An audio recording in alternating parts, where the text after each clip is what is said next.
Let me be clear, the American government and the American people are two separate things. The Chinese government and the Chinese people are also two separate things. My purpose is to make sure that all of this information is not lost or deleted. 因为我们是不知道官方什么时候会把什么帖子删掉的，所以我们都是在跟官方比速度。我们要保存我们的个体的记忆也好，或者是一种集体的记忆也好。Voices like these from Chinese citizens are very rare. People who are willing to speak out about the government's attempts to control news about the deadly coronavirus. They ask to remain anonymous because what they're doing could put them and their families at great risk. December 20th, 2019. This next video comes from a YouTube channel called the AI Organization. Cyrus Parsa explains the types of artificial intelligence and how inputs and outputs from our bodies can be researched and used against us. He published a book called Artificial Intelligence, Dangers to Humanity, AI, U.S., China, Big Tech, Facial Recognition, Drones, Smartphones, IoT, 5G, Robotics, Cybernetics, and Biodigital Social Program on October 15, 2019. I wanted to check it out, but ya boy has to make ends meet right now. I think he deserves more recognition because he seems to know what he's talking about when it comes to artificial intelligence. We will begin with artificial narrow intelligence, specifically these smartphones. Do they program us? And if they're programming us, is it the AI system inside the phones? Is it the content in the phones? Is it our biometric system? Is it our neurological pathways? Does it happen while you're sleeping? Does it happen while you're awake? Does it happen while you're glued to the phone? Is it programming you to be glued to the phone? Or is it just some type of attachment or an addiction? We'll get deep into this. First of all, I want to tell everyone, this is artificial narrow intelligence. Scientists describe three types of artificial intelligence. One is artificial narrow intelligence, which is these smartphones. What's inside of these? What you've been used to maybe the past 10 or 20 years with different devices. Alexa is an artificial narrow intelligence device. A lot of your mini robots and assistants are actually artificial narrow intelligence. Now, the next step is artificial general intelligence. And to a lot of people, it's a big leap forward. It could be 100 years from now. But Elon Musk says it could be very soon, even a couple of years from now. I completely agree. I've researched over 1,000 artificial intelligence, biometric, and robotics companies, and interlinks with 5G and the coming 6G, the entire world's infrastructure, and the geopolitical connections of it all. I have quite a bit of experience, and this is why I've formed the AI organization. And my message here is actually to help humanity in the best way that I can, and help myself and help everybody. So I hope it's well received. It should be well received. And some of the concepts are going to be really, really deep. And you may think I'm a bit crazy, but if you just listen and you take every step as these episodes are going, you'll understand what I'm talking about. And you'll understand what I mean by artificial intelligence. And we're going to break it down in so many different ways. So the question was posed, is it programming the entire human race? And how is it related to your biometric system and to the internet? Well, as you know, when you're born, you sort of have a certain programming inside of you. Your genes and so on, and you have your parents, and your upbringing, the movies you watch, the music you listen to. That is a programming, right? So machines, these little smartphones, they're hardware. So software goes inside them, right? We have these bodies, and these bodies are a little different. And people think, software doesn't go inside of these. It's just flesh and bones and so on. But AI software goes inside of these. I beg to differ. we've actually done a lot of biometric tests, and it's not what people think. Human body has inputs and outputs, and Elon Musk has discovered this to a certain degree, and so have a few other AI companies that are working on bioengineering and gene modification. So your neurological pathways, the neurons that fire in your brain, and these pathways that connect your entire body, these are actually have inputs inside them and outputs. So when you see something and it comes into your eyes, it actually enters you and goes through neurological pathways. And it can create a replicating process. Now, just wait here for a minute. It's a little bit deep. I think some people may understand what I mean by replicating, but what you see comes inside of you, and it goes into your pineal gland and throughout your entire body. What you hear is the same concept. Now, with these artificial narrow intelligence softwares, they're inside of these phones, and they connect to the internet. So the moment you grab this phone and you take it out of the box and you turn it on, you have touched it. And it's a machine. You don't see the digital frequencies coming out of it on the 4G network and the coming 5G network. And most people may not sense what happens to their body, especially when it comes inside of their neural networks and it goes into their brain. You don't see it. But as soon as you touch a cell phone, so the Chinese believe that there are acupuncture points or energy channels or qi. Now science has discovered there's neural pathways and there are all these different type of things, that electrical systems in your body. So there's some kind of similarity there that people had 2,500 years ago, and we have today with what we describe science to be. So as soon as you touch your cell phone, there's something that actually flows into your arm and goes into your system, your neurological pathways, and it'll go up your head and into your forehead and seep inside your pineal gland, way in the back, and make a flow system inside your body. What do I mean by a flow system? So the Chinese believe that in between your organs, there are actually circuits. They call them meridian channels. So Elon Musk has admitted this. That guy admitted it. He said that we are two-digit cyborgs. There's actually a connection with these smartphones that we have.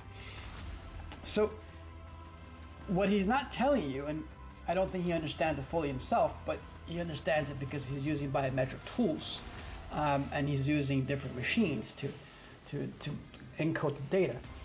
What he's not telling you, and what I'm trying to share with everyone, is that what this phone does, it's almost like a parasitical relationship or a symbiotic relationship. As soon as you touch it, as soon as you turn it on, it connects with your system and your body and your brain. So when you watch something, when you get a text, when you get an email, that content is being exponentially increased in terms of its interaction with you. So it takes it up to another notch. It's different from watching TV and getting stimuli. The smartphone that you're touching, and if you watch some people when they're holding it in the dark, there's all this light coming in their forehead and everything. It's actually, it's mixing with your system, what I call the biodigital network, the human biodigital network. And what do I mean by this biodigital network? Well, I'll explain in the other episodes, but bio means biology. Digital means your digital neural networks, or your meridian channels, as the Chinese would say. So human biodigital network. There's a network inside your body, as there is in the computers, and as there is within the internet. So when you listen to something on this device, when you watch something, you are actually being programmed by that. But not only that, it's something more advanced. You're being addicted to it. It's becoming part of you. So it actually, when you go to sleep, that programming starts cycling inside your brain one after another, one after another.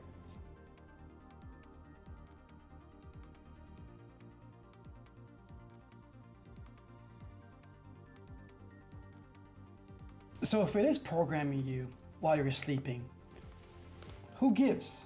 What's the issue with that? Well, think about it. What's the danger? If something is programming you and it's a machine, what does that mean for the future, especially the 5G network? If your body and your biometric system, your neurological pathways, if your biology and your brain are being programmed to be addicted to these smartphones, to need these smartphones, and to be okay with it, and to be symbiotic, meaning, let me just address that actually, parasitical relationship. If you can't go without these smartphones, the machines, and the AI system inside them, what's the next step? It's programming you for the next step. And what is that? Cybernetics. If you ask somebody 20 years ago, let me put something in your head and you can connect to the internet. Oh, and you have free will and you're completely not going to be controlled by anything. You would still probably tell me no and to go have a nice day, or maybe say something really bad, or that you're crazy, it's not possible. Well, Neuralink and a bunch of other places, and Google and DeepMind and so on, they're working on getting people that have machines and AI installed in their bodies and their brains. So you don't need smartphones anymore. So because you've been programmed, everyone's been programmed to accept these phones in their lives, but not just accept a symbiotic, parasitical acceptance. The software is inside people and they just don't know it. So once it gets in your body, and Elon Musk admitted it, it's a cyborg relationship, that dependency, it's like a parasite. The parasite sends signals to your brain that, yeah, that's kind of cool. I would like a chip in my head or some very skinny wires. And sure, I have free will. And I wouldn't get controlled by a big corporation or the internet or the content of the internet. I have not been controlled the past 5-10 years. I have free will. See, what this phone does is an artificial narrow intelligence. It's an AI system inside not only the phone, not only the transmission between the internet, but there's an AI system within the apps. So when people are like this, they're almost like little mice, and they don't know it. They're being completely reprogrammed and re-engineered by the content that's flowing through this device into their brain and bodies that's coming from Google or a YouTube video, even from this, or anywhere, or a text message or an email. That gets reinforced by the AI system and goes through the body. Then the app itself has software inside of it. It's an AI software. It's not seen, but it has what I call biodigital fields. I'll explain this in other episodes. That itself replicates, because you're touching the device, it replicates in your body. Because you see it, it replicates and goes inside your body. Because you're in the vicinity of it, the frequencies go inside your body. So not only are you being programmed by the content and the frequency coming to the internet, you're being programmed by the app itself. Now, to the app aside, content, app, device. Now you have an AI system that's lodged inside of your body, sort of like a virus. Computer can get a virus, but a human body cannot. Doesn't the human body not have neural networks? Think about it. This is why I want more people to listen to him. After he said that, my mind was blown. If something can go inside of a computer, why can't it go inside your body? Just not aware of it. But Elon Musk is to a certain degree, and some other AI scientists are. And we found the same results and more than them. We found things that would scare the bejesus out of a lot of people, because what it's doing, it's setting people up to be cybernetically enhanced. But my take is that you're not just being cybernetically enhanced, you're being controlled. And for what? Is there a conspiracy behind this? No, there's no conspiracy by Elon Musk or other people. It's just what's been happening. But why? And is it healthy for people? So a lot of people put these phones in their heads and they get headaches, and after 5-10 years, they get all kinds of different ailments, even cancer. And people are like, oh yeah, it's the frequencies. Well, think about it. If what I said is true, that by you touching this, it affects your neural networks and it creates a flow cycle inside your body, and the frequencies that are coming through the internet are actually going inside your body and hitting your brain, well, what is that doing to your health? Let alone programming you. So you can be programmed not only to lose your free will, but be something different, to accept all kind of values and belief systems that contradict what humanity is, or what humanity has been. Especially the new generation of people who were born with smartphones, or maybe started when they were 10, 12, 15 years old, or the ones that are really, really addicted to computers. And they've grown up as techie people. They're the most programmed people of all. And is there a programming system inside them that is actually promoting these things? It sounds a little sci-fi, right? But Neuralink is doing the same work. Is 5G, and how this programming can affect the entire humanity in a way that is beyond science fiction with 5G. That these frequencies and these programming can just completely brainwash to a point that humanity will be almost unrecoverable. It'll have no free will. It'll even reprogram the inside your body.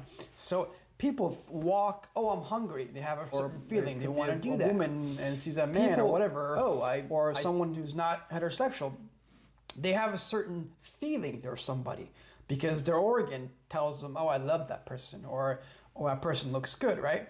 So those feelings come from the hormones and neurological pathways that are in those organs as well. Your heart, maybe you're angry, it's your liver or whatever, or your kidney, maybe you're scared. Chinese believe that different thoughts and emotions correlate with different organs.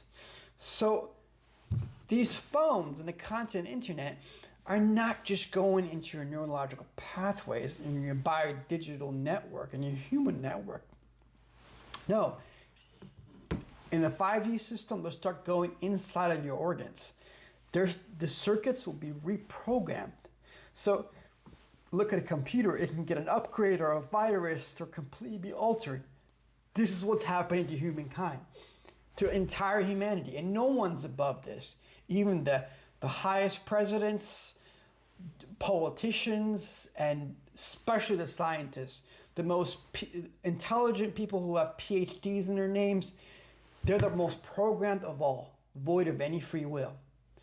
And I'll explain this as these episodes go on. I'm not trying to insult anybody.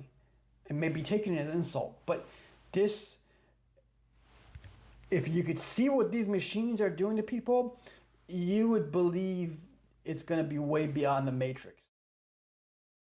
December 30th, 2019. Li Wenliang, a physician at Wuhan Central Hospital, sent messages to his classmates via web chat at 5:43 Central Standard Time.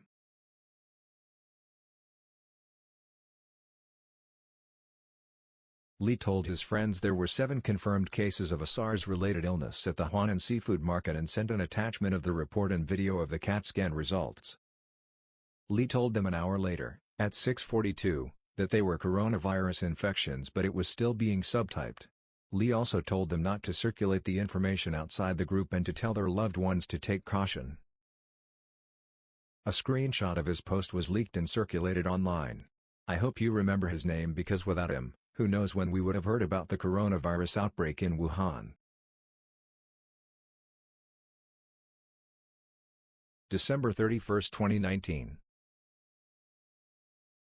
Health officials in China claim to be investigating the cause of a pneumonia outbreak in the city of Wuhan that has sickened 27 people and seems to be linked to a seafood market.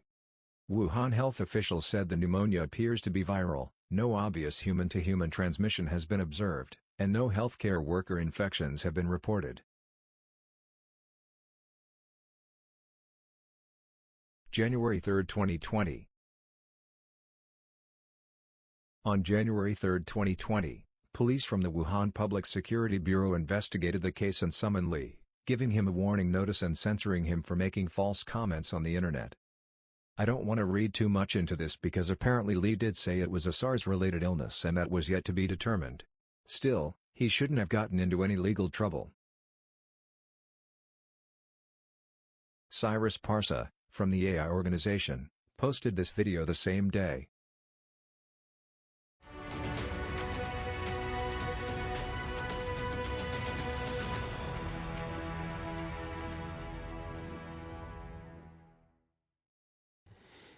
Welcome to the AI organization. I'm Cyrus A. Parser, your host. We begin with Alphabet and Google. What is Alphabet? Alphabet is the parent company to Google. Google is a subsidiary. So is DeepMind AI. So what is the interrelationship between these companies in addition to Neuralink? So DeepMind AI, they're working on building a digital brain and quantum technology in addition to Google. Google has almost the biometrics of entire humanity, the digital footprints. The algorithms have connected to the ecosystem for 20 years of the human race. They know how people think, what their wants are, desires, how they react to things. So their artificial narrow intelligence is sort of getting to the level of becoming artificial general intelligence with the quantum technology. So if you have quantum technology and you take the humanity's information, data, knowledge, and you compress it down into a digital brain or even into a physical robotics or a machine, that information can exponentially increase the knowledge and capability of Google to a level that can almost become God. It can dispatch drones, machines, robotics, even get into nanotechnology.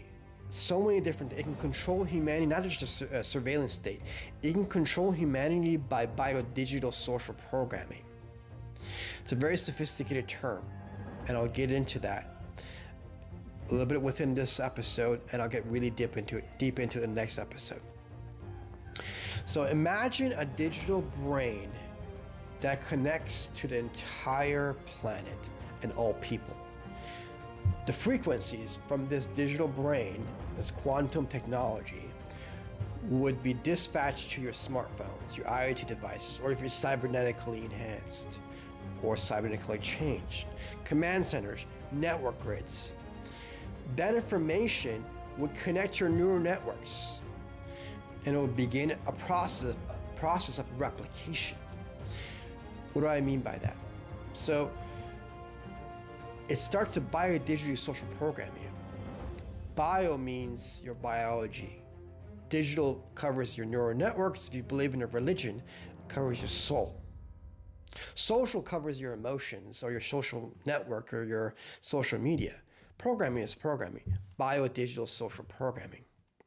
The entire human race on the 5G network will be biodigitally social programmed. Their thoughts, their brain chemistry, their neural networks completely replaced with a 5G system that comes from the data and the artificial intelligence directed from Google's DeepMind and the quantum technology. So humanity will no longer be themselves. They will be a program subservient of Google's system. And I'm not blaming these little techs that are making this. They're just excited. They don't understand the big picture. Same with their CEOs. Well, maybe they do understand it, huh? Maybe they have this kind of overreaching understanding. But just think about it. The entire human race will be controlled. And I concluded in these books that I wrote, artificial intelligence dangers to humanity, and the first one was a little bit of coded language with AI Trump China and the weaponization of robotics for 5G. I concluded that humanity has actually been programmed and manipulated for years. January 28, 2020. The Department of Justice announced January 28, 2020 that the chair of Harvard University's Chemistry and Chemical Biology Department and 2 Chinese nationals have been charged in connection with aiding the People's Republic of China. Dr. Charles Lieber, 60, chair of the Department of Chemistry and Chemical Biology at Harvard University, was arrested and charged with 1 count of making a materially false, fictitious and fraudulent statement. According to court documents, since 2008, Dr. Lieber, who has served as the principal investigator of the Lieber Research Group at Harvard University, which specialized in the area of nanoscience, has received more than $15 million in grant funding from the National Institutes of Health and Department of Defense. These grants require the disclosure of significant foreign financial conflicts of interest, including financial support from foreign governments or foreign entities. Unbeknownst to Harvard University, beginning in 2011, Lieber became a strategic scientist at Wuhan University of Technology in China and was a contractual participant in China's Thousand Talents Plan from in or about 2012 to 2017. Under the terms of Lieber's 3-year Thousand Talents contract, WUT paid Lieber $50,000 per month, living expenses of up to approximately $158,000 at the time, and awarded him more than $1.5 million to establish a research lab at WUT. In return, Lieber was obligated to work for WUT not less than 9 months a year by declaring international cooperation projects, cultivating young teachers and PhD students, organizing international conferences, applying for patents and publishing articles in the name of Wuhan University of Technology. According to the charges, in August 2018, Joan entered the United States on a J-1 visa and conducted cancer cell research at Beth Israel Deaconess Medical Center in Boston from September 2018 to December 2019. It is alleged that on December 9, 2019, Zheng stole 21 vials of biological research and attempted to smuggle them out of the United States aboard a flight destined for China. Federal officers at Logan Airport discovered the vials hidden in a sock inside one of Zheng's bags, and not properly packaged. March 12, 2020. I don't want to believe this is real, but in March 2020 Trump signed the Secure and Trusted Communications Networks Act, legislation that will help protect our telecommunications infrastructure by prohibiting the use of federal funds to purchase equipment from companies that pose a national security threat. March 18, 2020. Donald Trump began to invoke the rhetoric of a wartime president as he told reporters he views himself as one, while his administration fights to contain the spread of coronavirus and mitigate the economic fallout from the global pandemic. My name is David Monreal, I'm 20 years old, I'm a Democrat, I live in Florida, and I'm only saying all of this because I wanted to release an album and make an adult film this year. I want to run for office in the future, so believe me, I want health care for all, $13 minimum wage for essential workers, and free will for people. But I think we are at war right now. This is something I've never seen before and I wanted to be proven wrong, but there is so much information. Please do your research and contact me or comment what you think, because I feel crazy and my life plans are on hold until people are at least made aware of this threat. If you're wondering what you can do right now, I would suggest staying indoors and only going out for essentials. Stay informed and stay united with people. Wash your hands for 20 seconds throughout your day. Listen to music. Do something. Don't be bored.